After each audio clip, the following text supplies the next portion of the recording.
Most people visit Japan and see Tokyo, Kyoto, maybe Osaka. They cover 1,000 kilometers in 2 weeks and come home with photos they love and a feeling they can't quite name, like they were always arriving somewhere they'd already left. This is about a different way to move through Japan. Slower, quieter, closer to the ground. Japan has a concept called ma, the space between things, the pause in a conversation, the gap between notes and music, the empty corner of a room that makes the room feel complete. Most travel itineraries have no ma. They are full, optimized, every hour accounted for. But Japan, more than almost anywhere else I've been, reveals itself in the gaps. In the 40 minutes you spend sitting by a river in a town you weren't planning to stop in the temple you find because you took a wrong turn, in the conversation with the shopkeeper who gives you directions and then, almost as an afterthought, tells you about the unmarked trail behind the shrine. The Nakasendo is an old post road that connects Tokyo to Kyoto through the Japanese Alps. It's been there since the Edo period, used by merchants, pilgrims, feudal lords. Today, a 50-kilometer section between the villages of Magome and Tsumago is still walkable, almost entirely on its original stone path.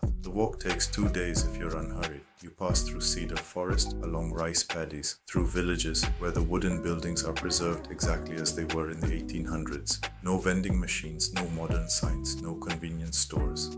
Just the path and the sound of water running beneath it.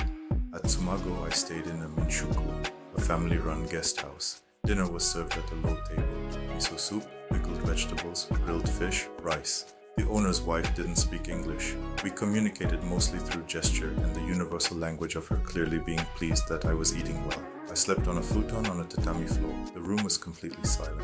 Slow travel in Japan doesn't mean missing things. It means trading density for depth. Instead of hitting every major landmark on the tourist map, you start to notice the moss on a stone wall that's been there for 300 years. The way a small town shotengai, a covered shopping arcade, smells of grilled rice crackers and old wood. The elderly man doing tai chi alone in a park at 6 a.m. who bows to you as you pass and means it. Japan's infrastructure makes slow travel unusually easy. The train network reaches almost everywhere. Even in deep rural areas, the roads are clean, the convenience stores are stocked, and someone will always help you figure out where you are. The country has a way of rewarding attention. The more carefully you look, the more it shows you. If you're planning a trip to Japan, I'd encourage you to build in at least 3 days with nothing on the schedule. No temples booked, no restaurants reserved, no Shinkansen to catch. Just a town you've chosen more or less at random, and enough time to actually be there. That's where Japan lives, in the MA, in the space between plans. And one practical thing before you go, what I actually use when I travel anywhere, including Japan, PalmPay.